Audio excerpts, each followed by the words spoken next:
We are talking about neurodivergent families today.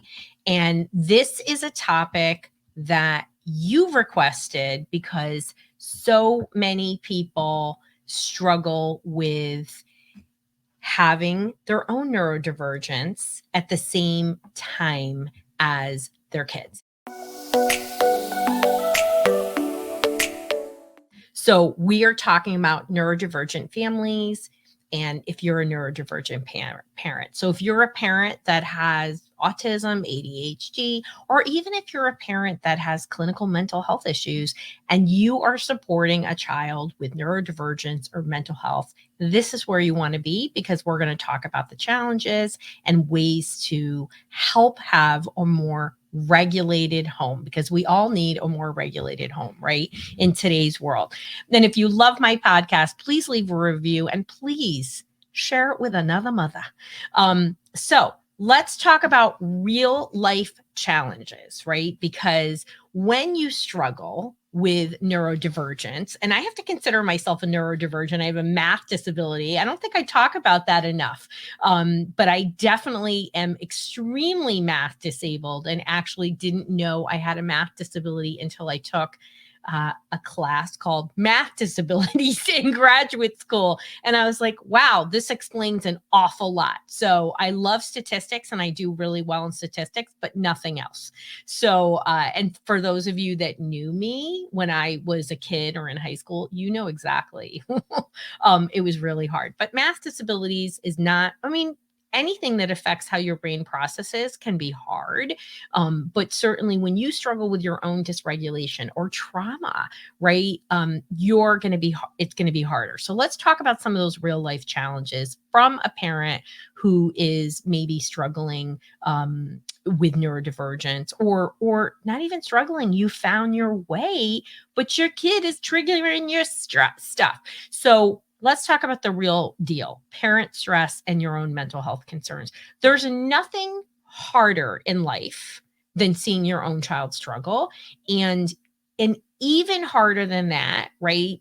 Having literally just left an intake and walked over from one side of my office to the other side of the building where my other office is, and talking about how hard it is to find the right care, which is why so many people hop on an airplane or drive a distance to get to me, because I'm a strategist, I'm a solution finder, and that's why people come to me. But it's not okay to have such a hard time finding help. And when your kid is distressed, dysregulated, unfocused, right? So when we talk about dysregulation, we can talk about signs of that are, internalizers or low activation in the brain, or when they're overactivated, right? So are they under or they overactivated, and what behaviors are you seeing in that underactivation? You're going to see attention problems, learning problems, slow processing, a lot of huzz and was, and not homework being done, or anxiety, right? But maybe they're internalizers. And in the overactivation, we're going to see irritation, anger, rage. And both, you'll see communication problems, you'll see high level of stress. You could see social challenges on both sides, and learning challenges, and just dysregulation in general. And when you have your own stuff, especially when it's not resolved, people, it's just going to get triggered by your kids. So when we see that stress come in, we have to first slow down, examine our own stuff, and say, why am I getting triggered? I'm going to be talking more about this soon in another live about why does my kid trigger me so much? Because guess what? You want that too. And I get it. And we need to understand. But know that when we have a child, whether you're neurotypical or not, and your child is struggling and you're not getting proper help, you're going to be triggered, right? So, and it's just much harder. Let's say you have attention problems or executive functioning. All my parents that do, you tell me how hard it is to help a kid with their own attention problems when you've got yours, right? Can I get an amen if you're watching live on that? So these are real valid concerns. And if you have unresolved mental health issues and your child is struggling with mental health, please get help And don't expect your child to get better if you're not getting better yourself. I hope that's an aha moment. And sometimes when we think we put something in the parking lot and it's not coming back, it's not coming in and interfering with our parents, our kids are painful reminders about stuff that is unresolved. And if you've heard me talk about my own Max, right? Yes, I got an amen. If you've heard me talk about my own child with PANS, when he had his angry behaviors, it was very much a trigger for me, for somebody in my family history, which I'm not going to talk about until my dad passes away, because I promised my dad I wouldn't talk about it. Which is hard for me because, I'm an open book, but somebody that triggered me very much. And I had to quickly go into therapy and be like, your kid is not that family member. And the rage and the irritation you see is coming from neuroinflammation, and it's not the same pattern. And I'm glad that I did that, because when you are triggered and you're activated and you're not dealing with your own stuff, you can't be as effective as a parent, and you're going to doubt yourself, and you're not going to be as connected to higher power, and you need to be connected to higher power when your kid is struggling, because we need as much help as we can get. And I'm a big believer in prayer, whoever you're praying to, but being connected into yourself and being more regulated is critical, right? So emotional regulation, we want it in our kids, but how can we give it to our kids when we meet our kids' irritation with irritation? We meet our kids' anger with anger. We meet our kids' unfocused disorganization with our own, right? So I get it, right? If you are a neurodivergent, it's harder for you. But instead of saying, well, I need to give up, think about, how can you take this journey together? What are things that can be helpful, right? And, I'd say the biggest things that I see in terms of getting in the way is overwhelm, unresolved issues, and a whole lot of fear and anxiety, right? Regardless whether you're neurotypical or not, these are common parenting things, right? Yes, you have to put your own oxygen mask on first before you can put it on your child, right? So this is why we're having these conversations. Parenting is hard. I mean, nobody really tells you how hard it is. They all focus when you're pregnant on the actual birth. I thought that was a piece of cake, to be honest, and I didn't let anybody tell me their war stories. It's the parenting that's hard, especially when you're ill-equipped at parenting a neurotypical kid. Then you get a kid with stuff, right? Maybe they have OCD, maybe they have autism, maybe they have a math disability like Dr. Rowe, right? How do you know? How do you deal with it, right? And emotional regulation for yourself and your child is imperative, and no learning of any kind can take place if your child is emotionally dysregulated.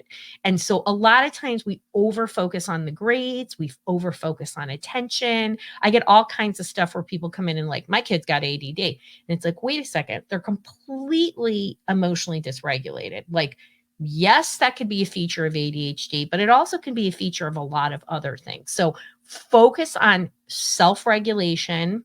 We are going to do a challenge.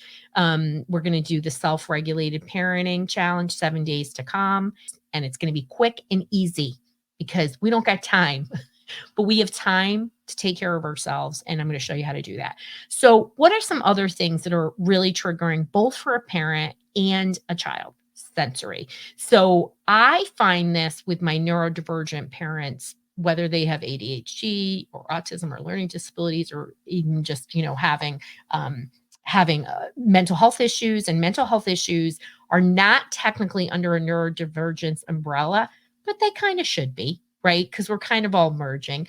But sensory can be very triggering. I have parents, I actually treat an entire family with misophonia.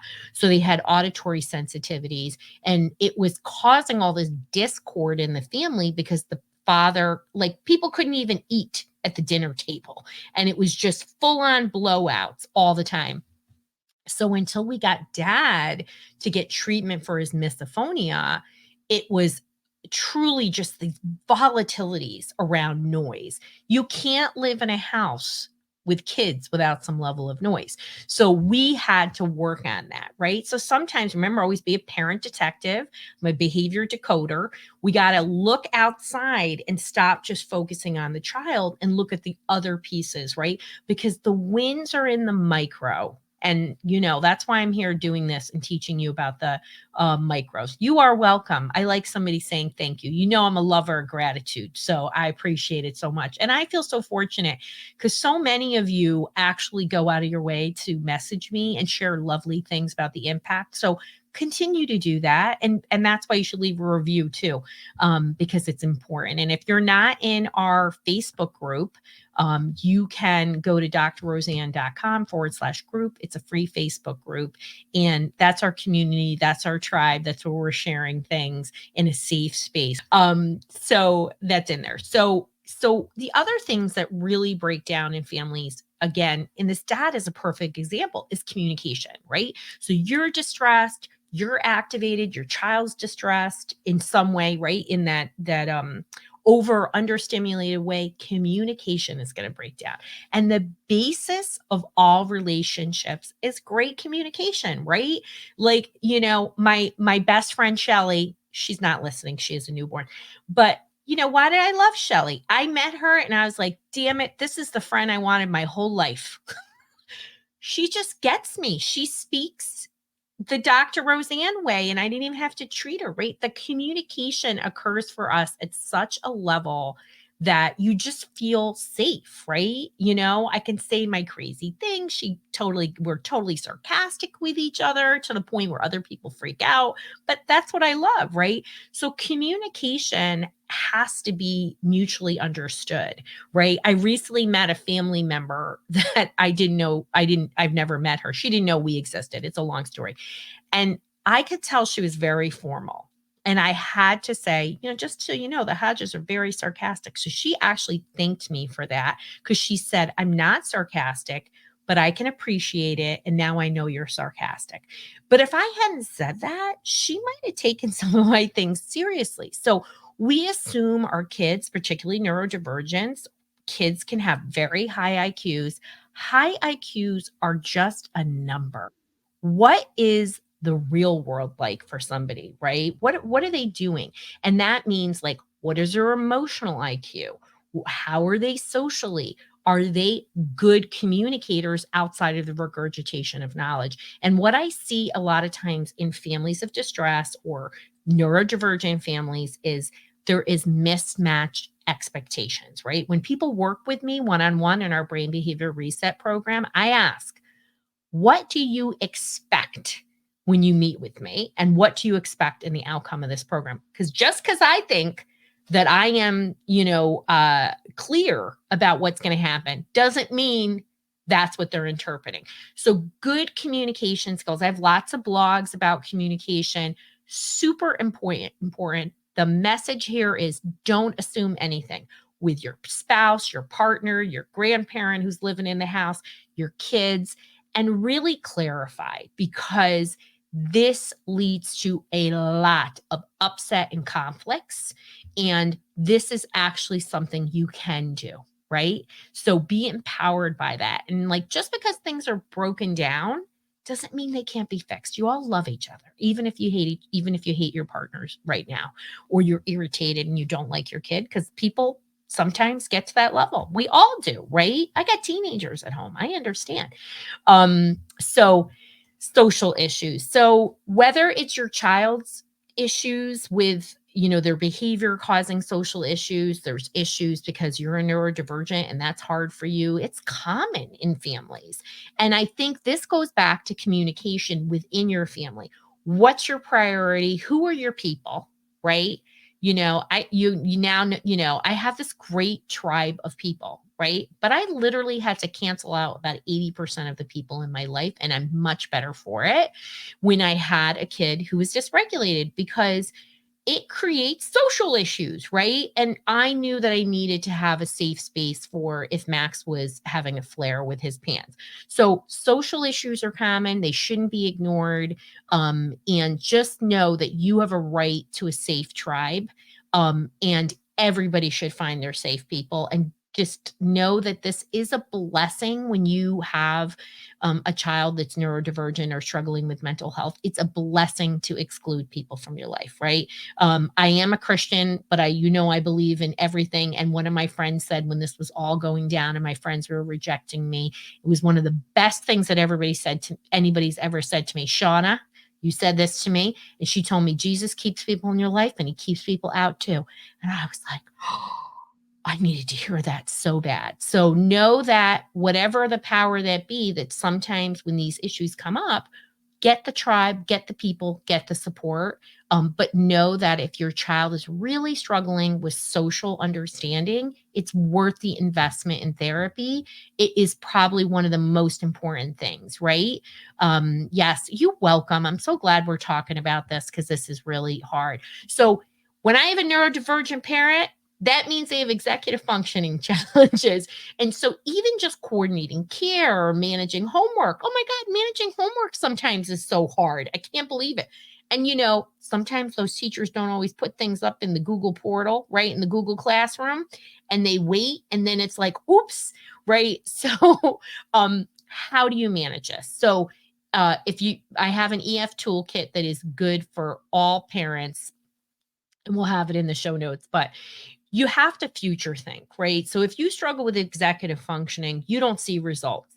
You have to start seeing the end result for yourself and teach that to your child. The best example of this is, I use it all the time. It's going to the grocery store. So are you a person that already walked in there knowing what you're going to cook and have a list? Or do you walk in there and say, I'll figure it out? When you are the latter, figure it out, you probably got executive functioning challenges. And these are skills that can be taught, and it's worth the investment of time because you're going to be more regulated. You're not going to be like, oh, I forgot that every 2 seconds, right? True story, yesterday I had to put a sticky in my car to go to the post office. It was completely off routine. But if you're struggling all the time and you're living in a world full of sticky notes, you got yourself a problem. And you and your child deserve to have those skills, and nobody's talking about it. But I am. There's a few of us, and you can learn that. So learning challenges in school go hand in hand with kids that are dysregulated in any way, shape, or form, neurodivergence or not. And this can be very overwhelming for a parent. And I think it boils down to your own triggers, your own trauma with learning, right? And as well as that executive functioning and planning. And I always think working with a school, being transparent, and also go in saying, we're struggling with this with Amy. What supports can we put into place? Ask the questions. There are a lot of really cool things schools can do. And most teachers, God bless them, they're just wonderful human beings and they do want to help. Not to say that there aren't some friction people. In the same post office yesterday, I ran into one of my moms from I don't know how many years ago, right? At least 8 years ago. And she was like, I just want to say this to you. You changed my kid's life. I swear. It was so lovely. I didn't even you're the first person to hear this and people to hear this. And she's in college. And she was like, if it wasn't for you, my kid would have never gotten what they needed. And she's just like a happy, wonderful person now. So, and it was a high friction situation. And those buggers in this town, in my state, were terrible to them. So go in, ask for supports. And if you have to muscle, get yourself an educational advocate, which is what that mama did. And, know that the laws are in favor of a child. But if you're a neurodivergent, remember your own trauma, but also remember it may be hard. And that's why I feel like an educational advocate is a great use to spend. And I think one of the greatest challenges that we face when we have kids with struggles, and you have your own, is just people are dumb. And they have like all the stigma and misunderstanding. And I have friends that like to educate and, and share the information. And I have people that like to keep to themselves. And whatever you decide, it's okay. But know that whatever stigma, hopefully we've moved beyond that. But since I've been doing this for 30 years, we haven't completely moved beyond a whole lot of stigma. And depending on what your child has, like if you have a very dysregulated child, like my Max was, there can be some scary days. You could be afraid of legal things or getting expelled or all of those things. But when you really focus on emotional regulation in your family, you focus on getting support as a family, which I know is much harder when you got your own stuff because I hear from you all, right? And I know it, but you all deserve it and you all can do it. And instead of being overwhelmed, I say pick one thing, do it for 30 days, think about your family, think about what your hardest point is. Maybe it's that executive functioning, maybe it's that you don't have emotional support and you need to be part of a group. Whatever it is, pick one thing, stick with it, and whatever you need to do to stick with it, because it's going to be harder for you. You got neurodivergence, you got stuff. That's okay. You've done a lot of awesome things in your life and you can conquer this too. So overwhelm is real, but we can't address overwhelm if we're doing the same thing. So we have to change, right? You always hear me share the Einstein quote that the definition of insanity is to repeat the same thing and expect a different result. That's what insanity is. So get motivated for action, get unstuck, and watch change happen. And if you're looking for solutions, you can go to drroseann.com/help. And you want to get on our list. We're going to send you great information because we have these awesome things coming up, including our challenge and our self-regulation mastery blueprint course is going to be coming up. So you want to be in the know, right? So as always, sending you a lot of love and light from one neurodivergent mom and dad to another, right? You got this. And just know it's going to be okay when you take one step towards natural solutions.